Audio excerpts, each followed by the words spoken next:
Oh, how about this for a tough choice early on? Which direction they go here is going to say a lot about what this team wants to do. Excellent selection. Just what this team needs to maybe get them over the hump.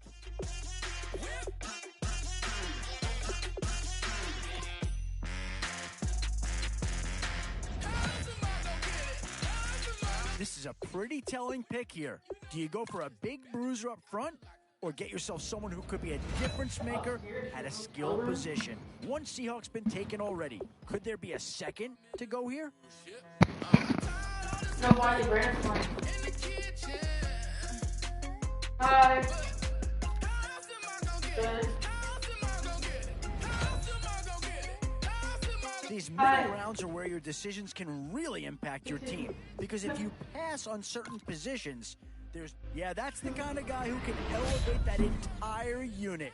He's a very talented addition.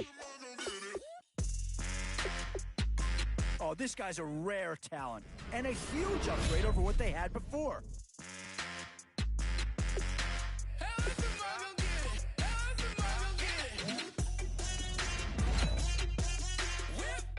Where to now? Do you get yourself a big brute for the trenches, or someone who can really help you out at a playmaker type spot?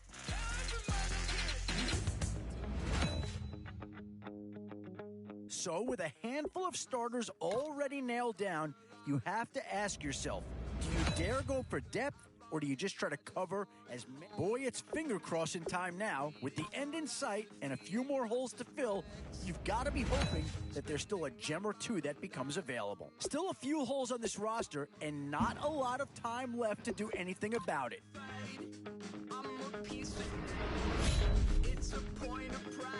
And now, which side of the football will they address here? Some interesting options either way. And these guys are going to get themselves a great player here, whether it's A, B, or C. These are tough decisions here, offense or defense. Which side has the more pressing need?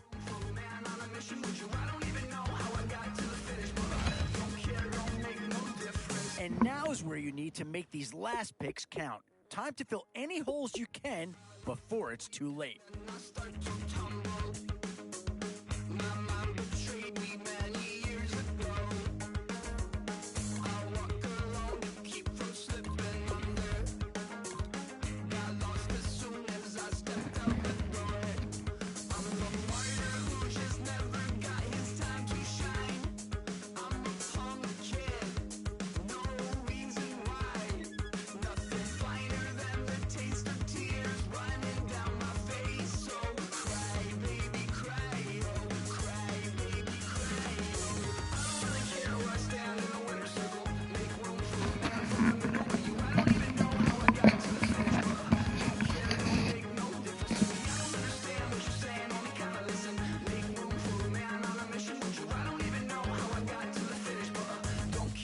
Make no difference.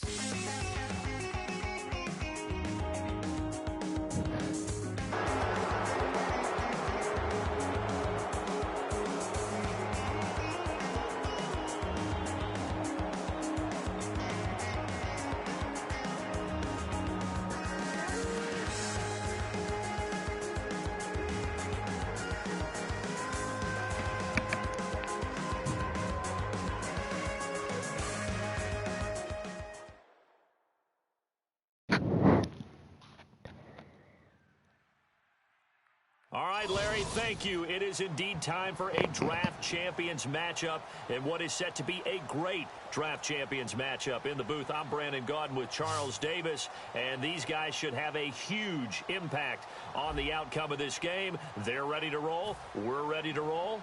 Let's roll. And it's the birth of a new club as we're underway in draft champions.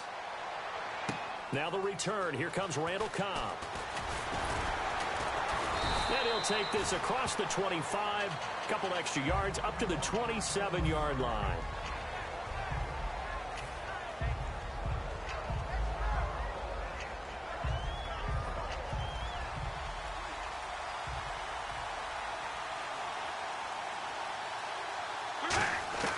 Throwing on first down is Carr. He finds Randall Cobb with a completion. 18 yards the gain for number 18. Everything about that play was beautiful. A great corner route where the receiver worked the defensive back inside and then broke back to the outside to the corner. But how about the throw by the quarterback? Anticipation on the break from inside to outside. He threw the football. As the receiver turned around, the ball greeted him. Just a yard on the catch there. It'll be 2nd and 9. Well, the strategy was evident there. Get it to your tight end and make it a one-on-one play with a cornerback. Who's usually going to win that? The tight end, but not there. Not in this situation. How about the corner defeating that logic and making a really nice tackle? They'll lose a yard, and it brings up 3rd. There is no doubt that Geno Atkins is really strong and stout at the point of attack. But I love his suddenness, the ability to make plays, to be in one spot, and then he's gone. And into the offensive backfield, he's a heck of a player. And there, a big TFL, tackle for loss. Hard to believe that his father, Gene Atkins, was an NFL defensive back. He's bred this big defensive tackle. Carr now on first down. Caught left side by Cobb. And down inside the 15 he goes. Give him 16 on the pickup. And that leads to a New Orleans first down. Carr. Oh, the ball comes out on the hit, but they'll say it's incomplete. Randall Cobb, the intended receiver. And now it's 2nd down. Really nice play by the guys on the defensive side of the ball, but for the guys on the offensive line, they're doing a nice job of trying to protect their passer. But when a guy hops in the air and goes airborne to try and knock one away, it's difficult because you can't reach out and grab him. That'll be a holding penalty. So all you're trying to do is make some type of a play on him, make some type of contact to try and get his arms out of the sky. All right, I'm doing my rudimentary math here. That's his 3rd catch here in the first quarter. I don't know if it's just game plan or he's just finding his way open. And maybe a little of both. Here comes the 7th play of this opening drive. They've moved it well, but here's 3rd down. All right, here we go. Throwing his Carr on 3rd down. That's caught at the 3. The completion good for only 6, and that'll bring up 4th. And how about this first drive? They're being aggressive, slinging it around. Really confident, too, because they're not trying to fool them with running plays, throwing it, and they're being very successful right now. So the snap will come from the 3, but remember, they don't need the touchdown. They can get the first down if they get a yard, and the ball gets to the 2. Give him 2 yards on that play, and the decision to go for it pays off. They've got a 1st and goal. And boy, on the first drive of the game, I kept waiting for the field goal unit to come trotting out, but they stayed put. And this is a real statement here as they get a 1st and goal. From the 2-yard line now, it's 1st and goal. They'll run with Rawls. And he takes it across and into the end zone. Touchdown, Saints. Thomas Rawls taking it in from a yard out. Oh, they flip it to the kicker. He looks like he's going to throw it. That is caught. And he will get into the end zone to extend the lead by 2 more. After the touchdown, it's Dawson on to kick it away. This will be taken to the back of the end zone. And in hindsight, probably should have stayed where he was, as he'll only get back to the 16-yard line.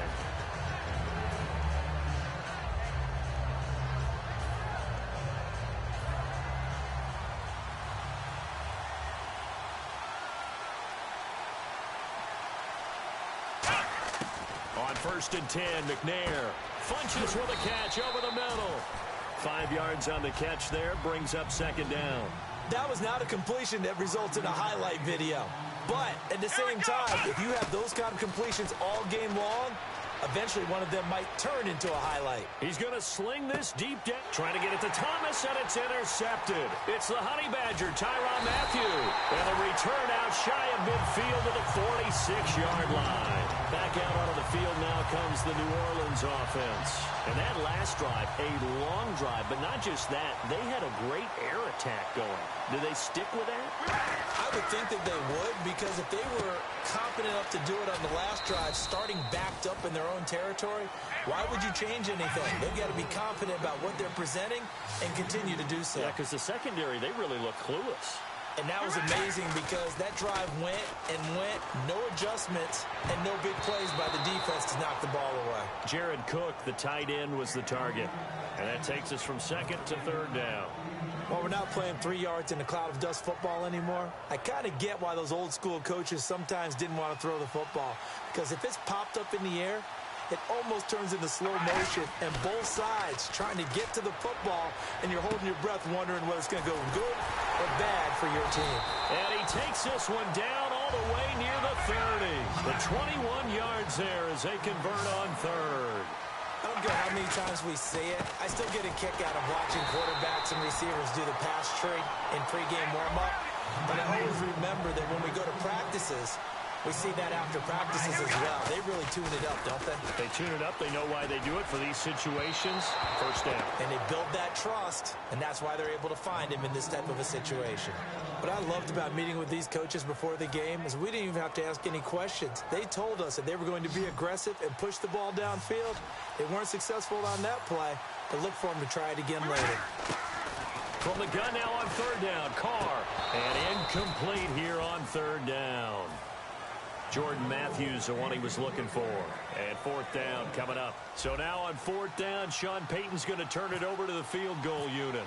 This will be spotted at the 37, so it's a 47-yard attempt. And Dawson missed it. It's wide to the left. No good. And this score will stay right where it is. So an empty possession there. What do you think went wrong, Charles? Well, it looked like maybe the plant leg might have given way just a little. And when that happens, guys have a tendency to pull through the ball to compensate. And in doing so, sent this one off target. Now it's AP, Adrian Peterson. And able to get this one across the 45 before he's brought down. I thought guys that were over 30 weren't supposed to run the football this well in the National Football League. How about that veteran leadership? A big-time run, combined with some nice blocking by his offensive line, showing that the ins and outs of being a veteran still has his place in this league. His odometer is not totally turned over yet.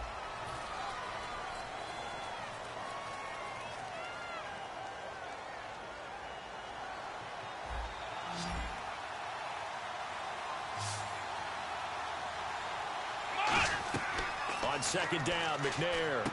Now they go screen. It's complete. And give him 3 on the screen. He couldn't break free, and it's third down. In order for a screen pass to break big, a lot of things have to come together and be well executed. But all it takes is one small thing to go wrong and keep it from being a big game. Now they set up the screen. That's complete. The 20. And he's brought down, but not before reaching the 8-yard line. A big play there for the Dolphins. 35 yards. So they're operating in the red zone. They come up in an empty set. 4 wide receivers, 1 tight end. McNair to throw. Oh, he had 6 points in his hands there. Couldn't hang on. Second down. Second down here after the incomplete pass. After all the preparation, all the practice, a play like that will absolutely break your heart. They had everything they wanted, just unable to complete it. And he will take it in for a Dolphins touchdown. Demaryius Thomas, a 7-yard touchdown grab. And the Dolphins are a 2-point conversion away from tying this football game.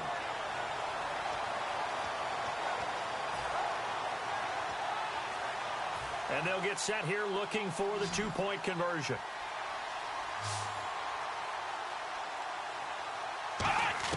They'll look to throw.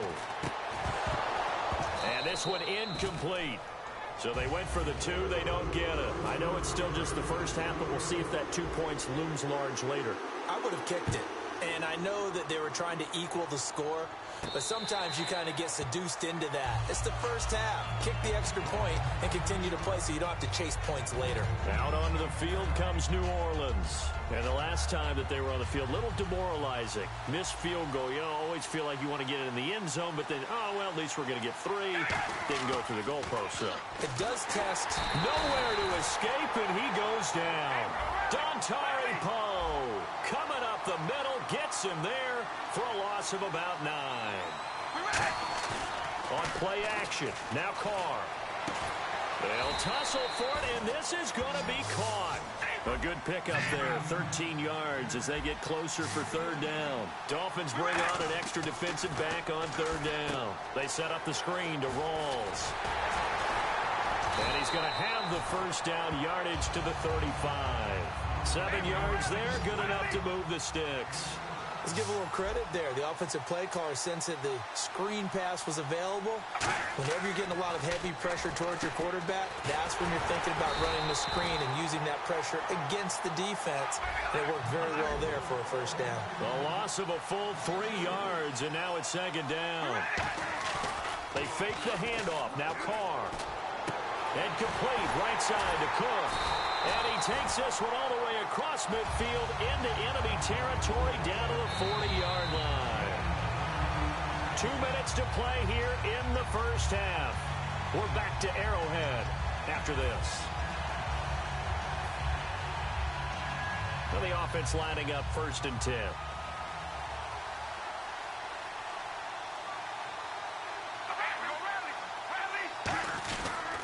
Now a toss. This is Rawls. 2 yards on the carry there. It'll be second down. Partner, we know today's NFL is really built around the guy throwing the football. But these short runs, they still pay dividends because they can take their toll on a defense and they can add up as the game goes along. You control the clock, you control the ball, and that way you often control the game. Carr to throw on second down. And he slings one that's incomplete. Roy Halou was the intended target. And it's 3rd down. 7th play of the drive forthcoming on 3rd and 8. They'll come out in the pistol. Throwing his Carr on 3rd down. Out to the flat. That's complete to his running back. And they'll be inside the 35 now at the 34-yard line. They missed a field goal earlier, so possibly as a result, that's why they're going to try to go for it here on 4th down. Carr to throw for it on 4th down. He's going to leave this for his running back. It's complete. The Saints' decision to go for it backfires. And the Dolphins' defense is able to hold. The Dolphins' offense now working their way back onto the field. And they're going to need another score. Got one last time, but still down here. When you're playing catch-up, every possession becomes crucial, doesn't it? It's vital. Get back out on the field, punch it in the end zone again. They know it's not easy, but what they do have going for them, they did score the last time. They think they've got a good formula working. And what about the defense? Well, now you're just saying to yourself, okay, give up a score last time. And the Saints pressure gets him. Brought down for a sack.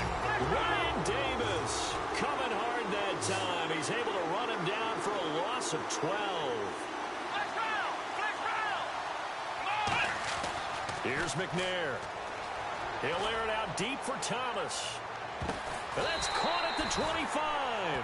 A big play there just before halftime. And even 50 yards. Well, they just treated 3rd and long as simply an opportunity to make an even bigger play. Normally, you're just trying to pick up the first down and you know where the sticks are. They took this thing way downfield. Confidence in the receivers. Now hold everything here. We're going to get a timeout by the offense. It's just their first, so they'll have 2 remaining here before we get to halftime. To throw, McNair. Into a double team, and it's intercepted. Picked off by the Pro Bowl safety, Cam Chancellor. That late in the clock, second quarter, why not just run it a time or 2 and get it into the locker room? What you're saying makes absolutely perfect sense. Run it and get out of there. But I'm just wondering if the pressure of today's NFL and the high-powered offenses that you're facing may have forced them into saying, let's try and get some more points. Throwing now is Carr. Caught left side by Cobb. And he's able to get this one up to the 45-yard line. Now whistles come in. We're going to get a timeout here by the offense. It's just their first, so they'll have 2 remaining here before we get to halftime. He's going to look deep. That's caught inside the 20. Touchdown, New Orleans. Randall Cobb in the final seconds of the first half. And the Saints are able to strike quickly. Oh, they flip it to the kicker. He looks like he's going to throw it. That's complete right around the 8. But he is not going to make it into the end zone. They stop him short, so they'll add only 6 as we come up on halftime. This is fielded at the chalk of the 10. And he's able to get it across the 20 to the 25-yard line. So now here come the Dolphins. And from this spot in the field with the clock where it's at, you think we're just going to see a knee and that's it?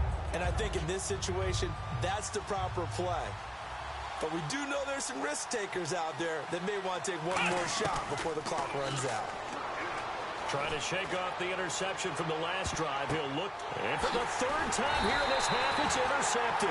Picked off by Tremont Williams. And well, we're going to let you off a little easy there, LR. Halftime interrupted, and we are ready to get to this third quarter.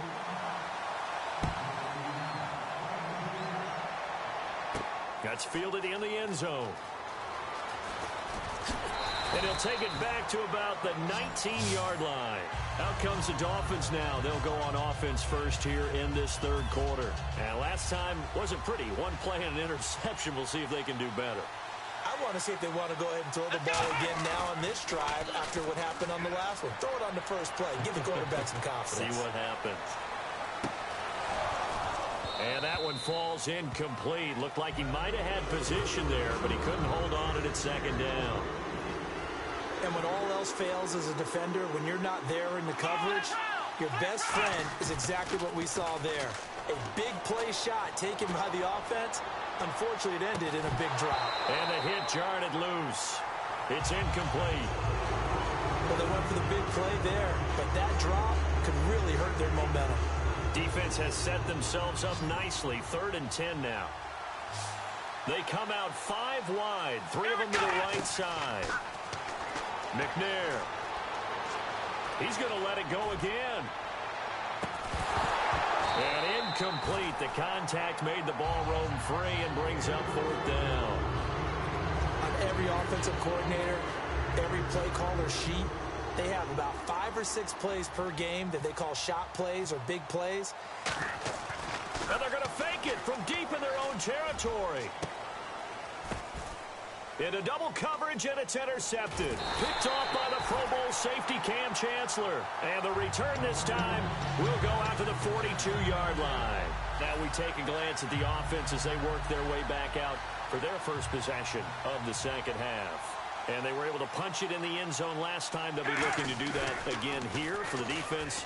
Obviously, they'll be looking to stop them from punching it back in the end zone. It always is punch-counter-punch, isn't it? And which team has the advantage? Well, let's just go back. Last time on offense, they rolled downfield, got into a good rhythm.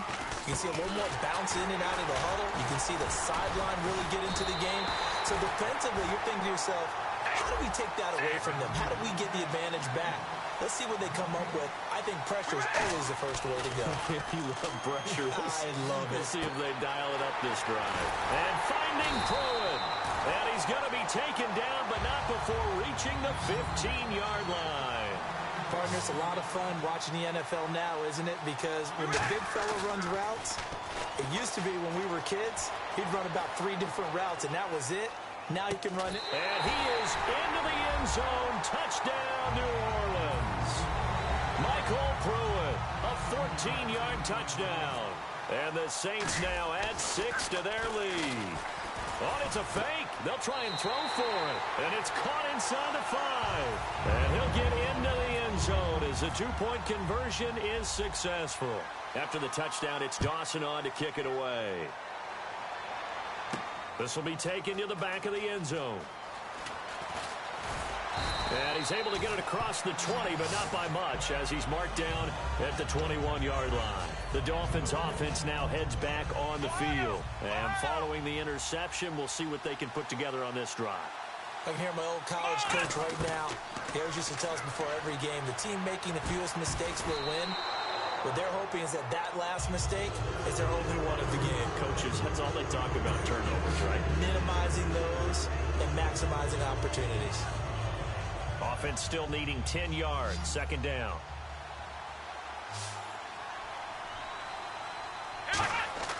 On second down, McNair. He'll try and set up the screen. It's complete. And he's going to get this one across the 30-yard line. It's a 10-yard pickup, and it moves the chains. When you run a screen pass really well, you got to like the look of it because so many parts come together to make it work well. The offensive line. And his pass is intercepted for the 4th time today. Picked off